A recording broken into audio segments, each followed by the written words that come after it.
Hey guys, it's Stacy here from Stacy Loves Paper. I have a glitter stencil card to share with you. I posted a similar card on Instagram. It got a lot of response, so I thought I would show you how I made it. We're going to start off with Distress Oxide inks. I have picked raspberry, carved pumpkin, twisted citron, squeezed lemonade, peacock feathers, salty ocean, and wilted violet. And I'm using the mini round blending tool with the foam attachment. And this is how I store my foams if you are looking for a couple of ideas. First one is coin pockets, and I just label them.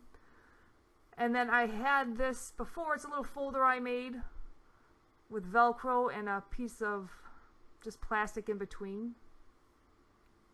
So it's just a couple ideas if you're looking on a way to store them. I'm going to be working on a glass mat today because I am going to be using embossing paste, and that is very difficult to clean up once it dries. So we're using a Heidi Swapp stencil. It's just the polka dot stencil. I got it at Michael's. Any stencil you want to use though for your background, go ahead. You don't have to have this particular one. And there's lots of polka dot stencils on the market. So if whatever one you want to find, go ahead. I'm going to be using a tool, and I have the Faber Castell glass bead glitter gel. Leaves a lot of texture. And if you don't have a little tool, you can use a gift card to apply your paste. Either one will work. And this is what I use to clean up my stencil. It's just a Sterilite container. I bought it at Meijer or Walmart or whatever for a couple dollars. I just keep water in it, and that way when I'm done with my stencil, I don't have to run it out to the sink. I can just let it sit in the water. I use a little nail brush to clean it and a little microfiber cloth to dry it. Now the nail brush and the microfiber cloth both were purchased at the dollar store. I'm using just a piece of Neenah cardstock. Now I did emboss the stencil. However, it was very difficult and I bent my stencil a little. It was hard finding the correct sandwich in the Big Shot, so I'm not going to show that to you or recommend it. I still have to work on doing that. So I just put it on my glass mat. I'm going to tape it down so it won't move. So I just used some delicate tape, and I taped the bottom corners of the paper to the glass mat, and then I taped the stencil down. And I left a piece of tape at the top as a hinge, so if I wanted to pick it up and see how I'm doing with the color, I can lift it up and then put it back. Now I'm starting with the yellow, since the yellow is a difficult color to keep once you add other colors on top. So if you mix the orange, then it becomes really orange. If you mix the green, it becomes really green. So I always start with the yellow, and I do quite a big area with that so I can blend in the other colors but not lose the color yellow. And it's very easy to blend these on the stencil. Just a light pressure. You don't need to do anything more than that. Since it is the oxide inks, they blend a little bit nicer than just the regular Distress inks, but either ink would work. I'm going to move on to the orange, which is the carved pumpkin, and I'm going to do the same thing. So again, I just ink up my tool and I overlap the inks so I get a nice blend. I probably did use a little bit too much yellow because it doesn't leave enough room at the top for the pink, but in the end it works well and it turned out pretty good. So I'm going to get the picked raspberry next, and again do the same exact thing. Just blend it in, make sure the colors overlap so you get a nice blend between the pink and the orange.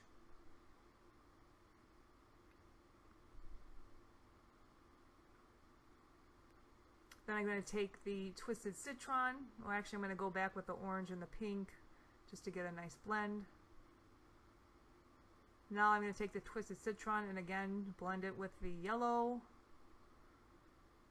And then finish out with the peacock feathers. I did not end up using the wilted violet. As you can see, I did not leave myself enough room at the bottom of the card. But you could just, if you wanted to blend it in, just maybe start with the purple at the bottom and the pink at the top, and then try and even out the colors from there. So I got the peacock feathers blending into the twisted citron.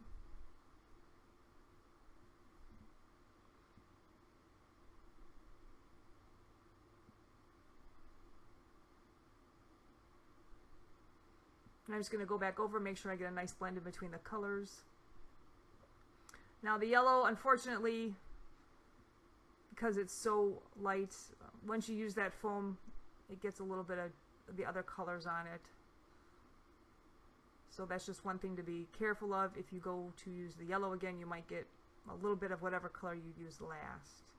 I'm just going to lift the stencil off, make sure I got good coverage. Unfortunately, I didn't tape it down well enough in the corner, so it did move on me. It was easy to line back up, but use a little bit more tape if you want to avoid that. Now, because I'm going to be applying embossing paste, and I don't want the colors to run since these do reactivate with any kind of liquid, I'm going to use some Distress Microglaze, and that just forms a nice seal.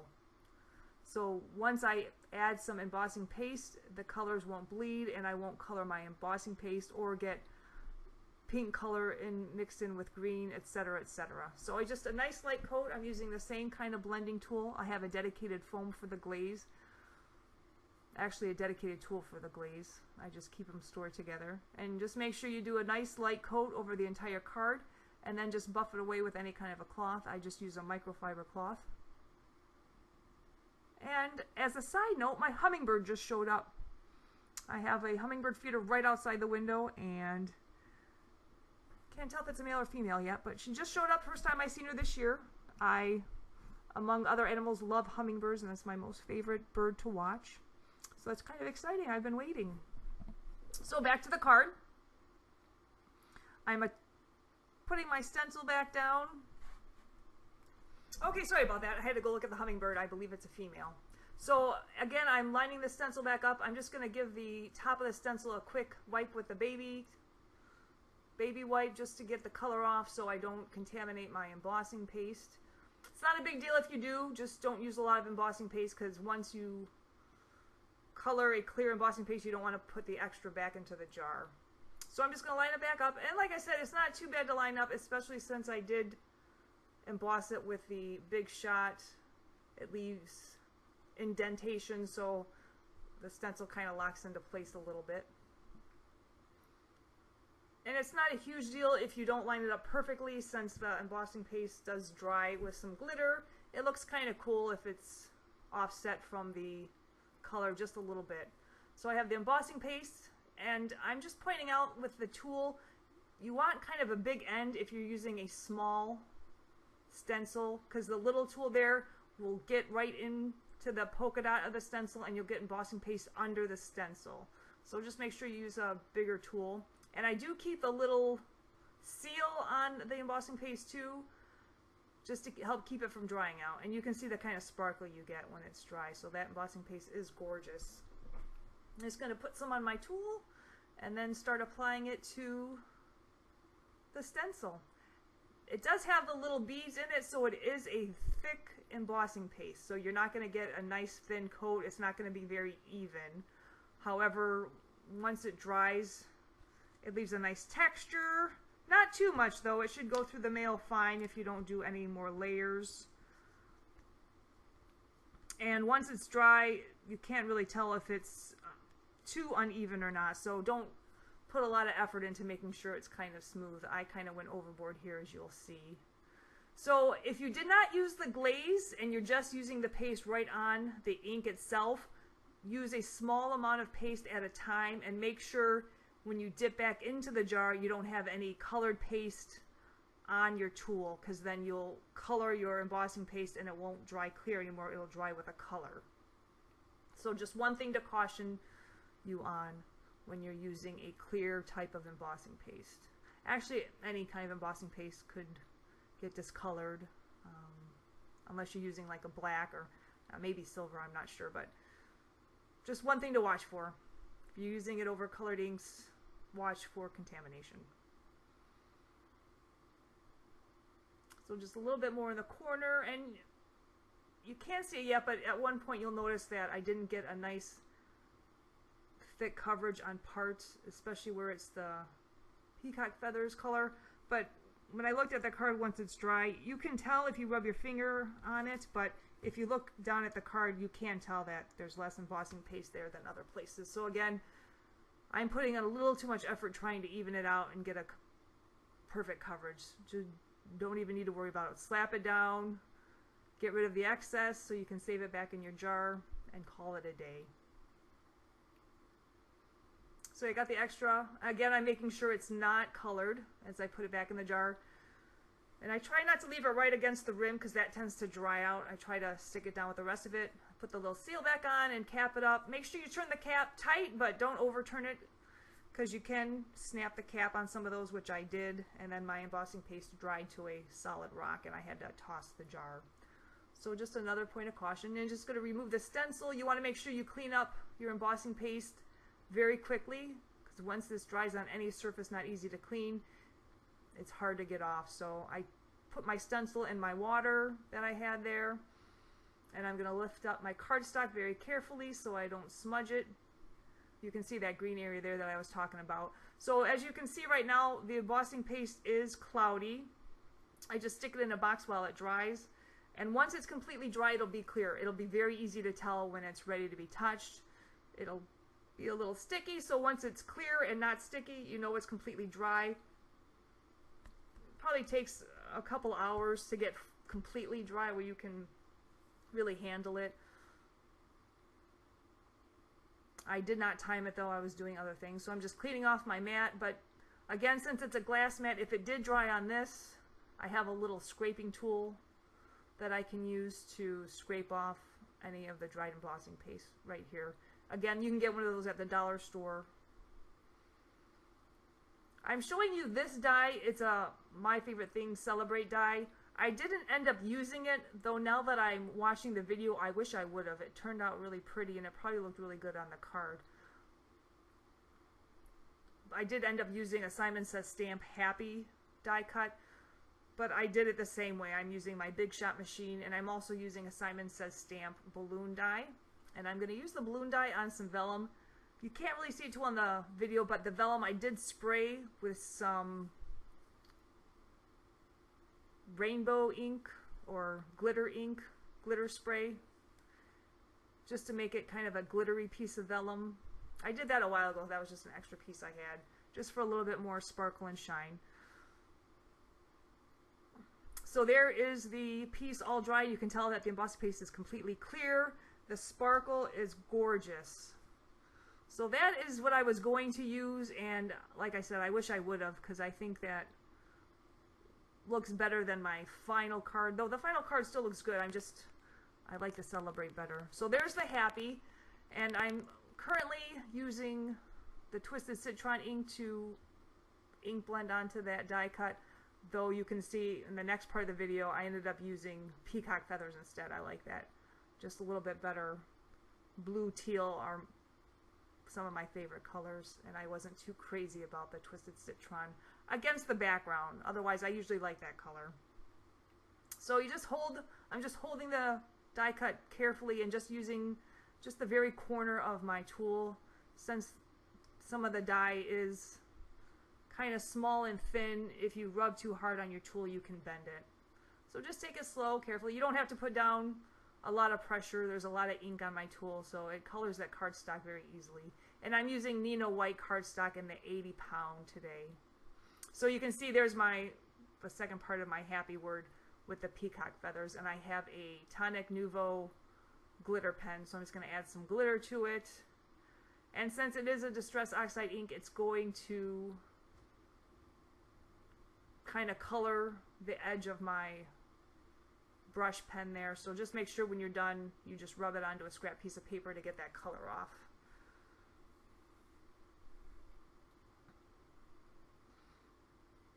And that Happy Birthday on the Gray cardstock was from My Favorite Things Simple Sentiments, I think, but I will have it linked, well, not linked, but I'll have a list of the supplies I use, so I'll put the exact name of that set down.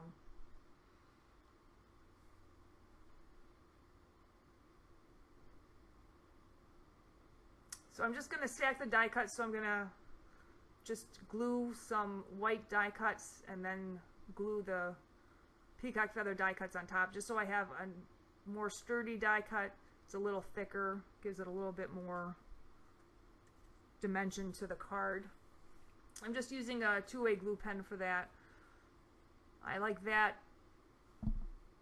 better than some of the liquid glues. It's not quite as messy because it doesn't put down quite as much glue, and it dries fairly well. It holds together. I'm also going to top the whole thing with some glossy accents, so that'll really glue those die cuts together. Sorry, I'm a little bit off screen, but I'm just gluing them together so there's not anything super exciting you're missing. And I've not seen the hummingbird come back yet, but it is pretty windy here, so she's having a little bit of trouble flying around. But anyway, oh, I'm completely off screen now. Sorry about that. Alright, so I'm just going to put the colored die cut on top of the white stack I made. Try and line them up as best as I can. I'm not perfect when it comes to this. I guess I need a bit more practice stacking my die cuts. But unless you tilt the card, you can't really tell that there's white under there. So in the end, whoever I send it to is pretty much not going to care. I doubt they would even notice. So that's another thing to remember when you're making your cards. You're much more critical than other people. Excuse me. So I got that all finished.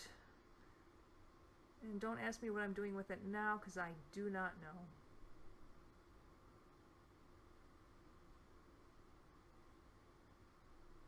Alright, so I got my balloon die cut, and I have some Jillibean twine. This is one of my favorites. It's gray and white. And I'm just going to use it to make a balloon string. So I just make a loop at the end, and then put it over the end of the balloon, and then pull the ends to tighten it. Pretty simple, pretty easy.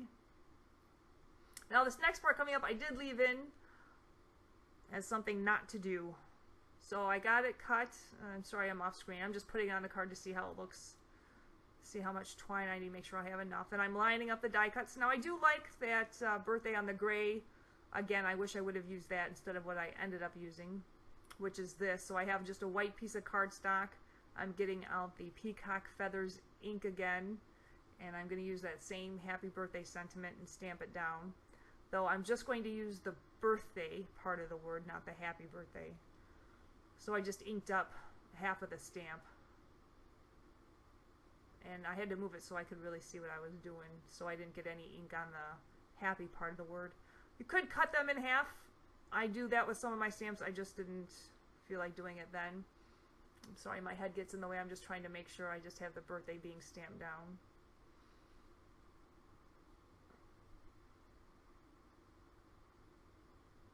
And it would have looked maybe a little nicer if I'd embossed it.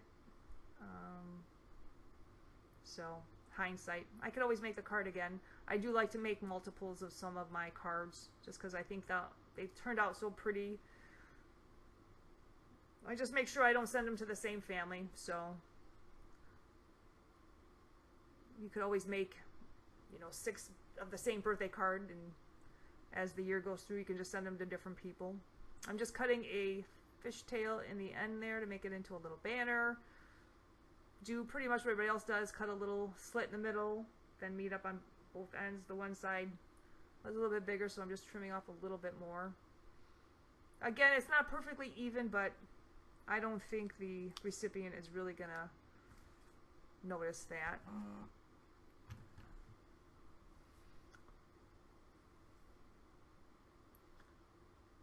Alright, so for the happy to attach it to the vellum, I'm using some score tape, and I got this idea from Kathy Zilski, and I have to say it's pretty genius.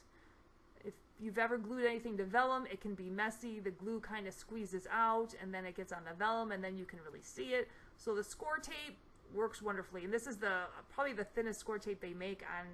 I'm guessing it's 1/8 of an inch. It's very, very thin. And remember, not every piece of the die cut has to have the score tape on it, since that stuff is so strong. As long as you get it on most of it, it'll hold down very well. Just once you fully attach it, it's not coming back off without ripping your project. So that's one thing to keep in mind. Once you put it down, make sure it's where you want it.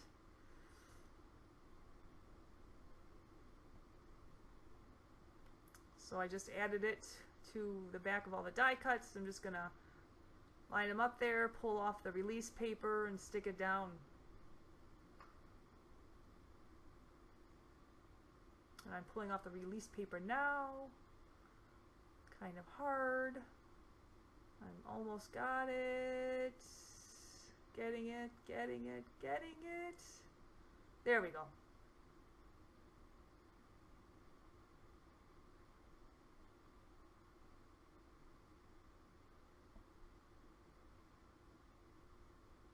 And this die cut is kind of nice since it's in two separate parts, so if you did put the H in the wrong area, you can make up the space with the rest of the word. You can put it out a little farther, a little closer, whatever you need to do.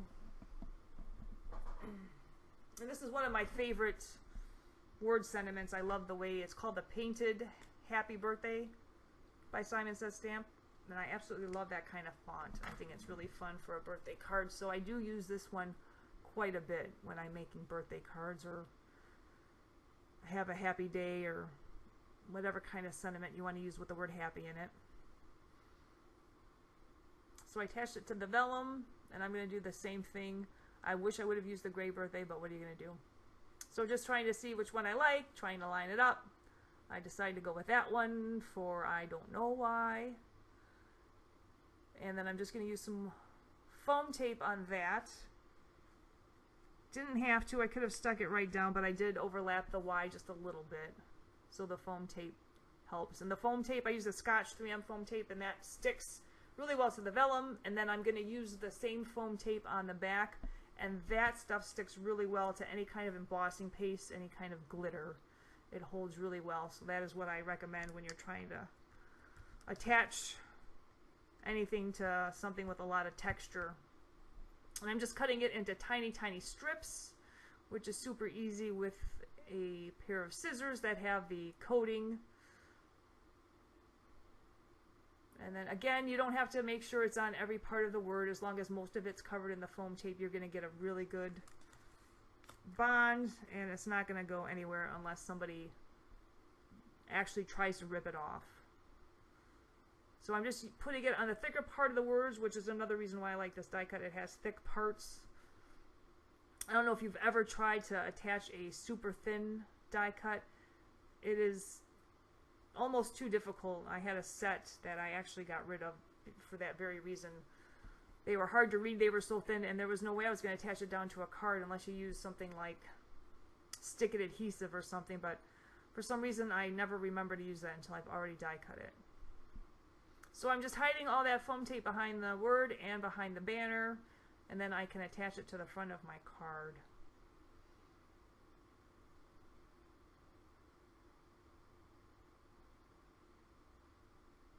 Just removing all the release paper. I know you enjoy watching release paper being removed from foam tape, which is why I left it in the video. So you go ahead and have your sip of coffee, because you're not going to miss anything, people.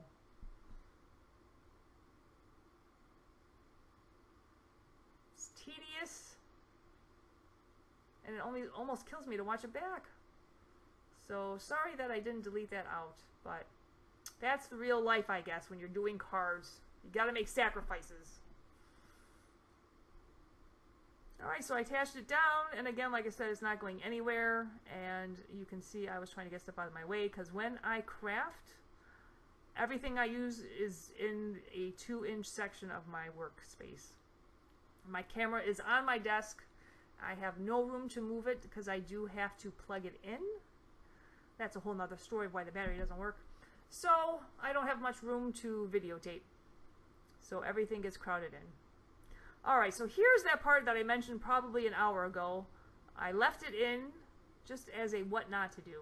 So I want to put a bow on it. And in hindsight and going forward, you should make the bow and then attach the whole string to the die cut. Because I'm making a little bow now, which is fine, not a problem. I like to conserve, so of course I'm using a teeny tiny piece and trying to make a teeny tiny bow. It's attaching this bow to the string I already have that is my demise. At first I try to use some multi-medium matte, and I use the golden brand from Michaels. Maybe the Ranger would work better, I am not sure, I don't own any of that. But that glue is kind of thin, so I'm thinking that might be the issue. But I did try to use Tombow Mono Multi Glue, which is pretty thick, and it wouldn't stick either. So if anybody has any good ideas about what to use to attach twine together, let me know. This didn't work though, so as you can see, I'm putting it on, gonna stick the bow down, hold it to make sure it dries, but it never adheres. So I ended up using some glue dots. So I had some super sticky glue dots. I just kind of rolled them in my fingers, stuck it to the bow, and then when I stick that down to the string, you can still feel some of the stickiness. I just used my powder tool, so that removes the stickiness, and you can't really tell there was ever a glue dot there. And the glue dots work well. That bow's not going anywhere. I have the card in front of me right now, and I'm trying to pick it up, and it's not going anywhere, and it's not sticky. So glue dots work in a pinch, but like I said, if you know any glue that'll work holding string together, leave me a comment. So now I'm just using some glossy accents on my Happy. I use just the regular bottle, but as I said, some of the die cut parts are pretty thin, and I do have my glossy accents in a fine tipped bottle, which I should have used because it did kind of fill the space in between the H and the A. Not super noticeable, but it is kind of bugging me. So when you're using your glossy accents, maybe use a thin amount and then kind of spread it around maybe with a pin, or use a fine tip bottle, or just skip the glossy accents. I mean, you got the sparkle, so that's pretty shiny. Now I apologize for this. I had turned my video camera off and forgot to reset all the lighting. So this is just when I turn my camera on, this is this default setting, so it's a little darker. So I'm just using another My Favorite Things. It's a happy birthday set. And again, I will have the name of it listed down below and also on my blog. It's a clear stamp. I'm just using the Distress Oxide. This one I'm using the Twisted Citron on the inside. And the Distress Oxide inks stamp really well. So that is a really good ink if you're looking for a kind of a dual purpose ink. These inks are good for stenciling, as you saw. You can watercolor with them, and you can stamp with them since they're kind of a hybrid with a pigment property. The regular Distress inks, as you probably know, don't stamp very well, but these stamp wonderfully, and you can emboss them if you are a little quicker. So if I wanted to, I could put some embossing powder on it now. And I just have a tub of die cuts from previous projects, and I'm just trying to find a little heart to put on there. So since it's sending you love, I thought a little heart on the inside would look nice. And in the final card, I'll show the inside of it since I forgot to videotape that part. But so yeah, I just added a heart, and I call this card done. So thank you so much for watching. I know it was a little bit longer than my usual videos, but if you've never done embossing or stenciling, there's my little container. So I'm looking for another heart that matches. So yeah, that's just what I keep them in, a little plastic container, and I dig through them. So anyway, again, thanks for watching. I appreciate it. And if you have any questions, you can leave a comment or go over to my blog. I'll try and list some more information for you guys. And again, at the end of this, I'll have a picture of the inside so you can just see what it looks like with the little heart. I think it just adds a nice little amount of color, and it kind of matches with the front of the card too, because that heart that I end up using is Peacock Feathers Distress Oxide ink. So thank you guys so much for watching, and I will try to get another video posted in the next couple of weeks.